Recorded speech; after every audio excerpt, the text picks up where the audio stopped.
बोलने वाली स्त्रियों को बिगड़ी मानी जाती हैं। अपनी सोच अलग रखने वाली स्त्रियों को गलत माना जाता है। हाँ, और सहने वाली स्त्रियों को आदर्श का पर्याय माना जाता है। हाँ, जो स्त्रियां सहती हैं उन्हें बहुत अच्छा माना जाता है। जवाब न दे, उत्तर न दे, चुप रहे, सुनती रहे। ये समाज में कब तक चलता रहेगा? कब तक धरती चलती रहेगी? समाज में सब चलता रहेगा। स्वतंत्रता पसंद स्त्रियों को कोई पसंद नहीं करता है। सहने वाली स्त्रियों का महिमा मंडन करके उकसाया जाता है। गलत होने पर भी मौन रहना, बहुत कुछ होने पर भी कुछ ना कहना, ये सिखाया जाता है। चुप रहो, कुछ मत कहो, सुनती जाओ, सहती जाओ, तुम्हें बोलने का अधिकार नहीं है। हमारे समाज की ना रीति रिवाज, प्रथा, परंपराएं बहुत ही जटिल बनाई गई है, बहुत ज्यादा जटिल। इसीलिए तो हर महिलाओं की जिंदगी बहुत ही ज्यादा कॉम्प्लिकेटेड होती है, बहुत ज्यादा कॉम्प्लिकेटेड। महिलाओं की जिंदगी को कोई आसान बनाना भी नहीं चाहता है। तुम ही अपना रख लो, आज तक सूट नहीं पहन पाई, साड़ी ही पहनती हो।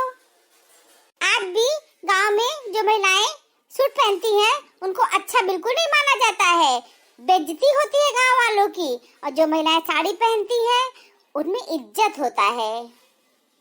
या साड़ी कहीं से भी कंफर्टेबल कपड़ा नहीं है। हाँ, साड़ी ब्यूटीफुल प्लस अर्धनंगी प्लस सेक्सी ड्रेस जरूर है। सूट में तो पूरा शरीर ढका रहता है, साड़ी में लोग डीप गले का ब्लाउज पूरा खुला रहता है और सब कुछ बहुत सा मतलब पेट वेट सब खुला ही रहता है यार। लेकिन कौन लोगों को समझाए, लोग समझ ही नहीं सकते हैं। कुछ भी कह दो सबको बुरा बहुत लगता है। हमको तो लगता है ना कि साड़ी के बीच में हम है कि हमारे बीच में साड़ी है। ये तो कहावत है ना, साड़ी बीच नारी है कि नारी बीच साड़ी। साड़ी पर भी काम करना भी बहुत ही कठिन है, बहुत ज्यादा कठिन है। अगर ठोकर लगे ना तो बहरा जाओ, गिर जाओ, मुंह फूट जाए, खोपड़ी फूट जाए। लेकिन भैया साड़ी पहनो जरूर, क्योंकि साड़ी में इज्जत है और सलवार सूट पहनने में बेइज्जत है। कपड़े सब अच्छे होते हैं, लेकिन बस ये है साड़ी पहन के काम करना बहुत ही कठिन होता है। क्या चाहिए साड़ी? साड़ी अच्छा ड्रेस है, बहुत अच्छा ड्रेस है, लेकिन पार्टी में, शादी विवाह में, फंक्शन में वहाँ साड़ी अच्छी लगती है। लेकिन अक्सर महिलाओं को बाहर जाना होता है, स्कूटी चलाती हैं, उनके लिए साड़ी बिल्कुल भी ठीक नहीं है। Salwar suit perfect dress. Tiwari ji की बहू गलत बात का विरोध करती है, उसके घर वाले बिल्कुल भी पसंद नहीं करते हैं।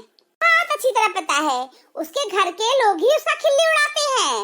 सीधी सी बात है, जो महिलाएं सहती रहती हैं उनको आदर्श महिला कहा जाता है, और जो बोलती हैं उनको कहीं से भी अच्छी नहीं कहा जाता है। बोलने वाली स्त्रियों को बिगड़ा बताया जाता है, गलत होने पर भी कह दिया जाता है ये एकदम गलत है।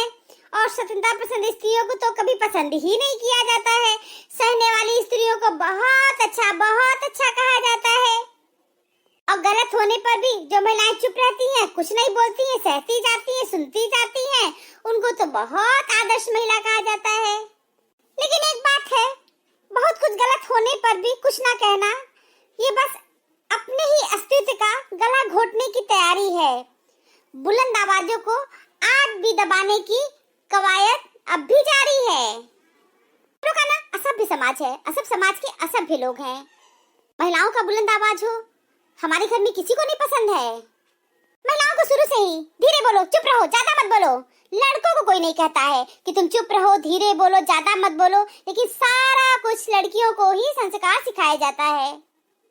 एजुकेशन से ही हमारे समाज में बदलाव आ सकता है, इसलिए महिलाओं का शिक्षित होना बहुत जरूरी है। हाँ, बिल्कुल सही कह रही हो, एजुकेशन बहुत ही जरूरी है। आज हमारे समाज में बहुत सारी महिलाओं को उनका फंडामेंटल राइट क्या है पता ही नहीं है, इसलिए वो सहती जा रही हैं, चुप हैं, और जो कुछ उनके जीवन में हो रहा है सब बर्दाश्त कर रही हैं। आप जानती हो, कानूनन महिलाओं को सभी अधिकार प्राप्त है, लेकिन बहुत अफसोस और दुख की बात, हमारा समाज आज भी देने को तैयार नहीं है। अभी महिलाओं को सुप्रीम कोर्ट द्वारा एक बहुत बड़ा अधिकार मिला है कि वो मैके में संपत्ति ले सकती हैं। आप तुम ही बताओ कितनी महिलाएं मैके में संपत्ति ले सकती हैं? अगर चली जाएंगी संपत्ति लेने, भाई, बाप, पिता कोई पसंद नहीं करेगा। बिल्कुल सही कह रही हो, महिलाओं का तो कोई घर ही नहीं होता है ना, कोई घर नहीं होता है। आज कभी कहती है गुस्से में चली जाओ अपने घर, कहती है तुम तो पराई घर की हो। तो हमें समझ ही नहीं आता महिलाओं का घर कौन सा होता होता है? क्या का कोई घर नहीं होता है, वो बेघर होती हैं। एक गाना है ना, मैं तो बेघर हूँ अपने घर ले चलो, घर में है मुश्किल तो बाहर ले चलो। बाहर जाओगी ना तो समाज नहीं जीने देगा। हाँ, बात तो सही है। इसलिए ना महिलाओं को पढ़ना बहुत जरूरी है। पढ़ लिख के शिक्षित बने और अपने पैरों पे खड़ी हो, तभी हमारे समाज में बदलाव हो सकता है।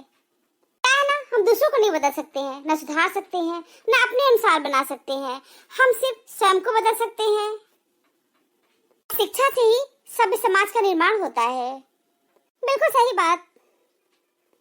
जो गुजर रही है दिल पर मेरे, उसे जुबान पर लाकर क्या करूं? जब कोई समझने वाला ही नहीं है तो दर्द बताकर क्या करूं?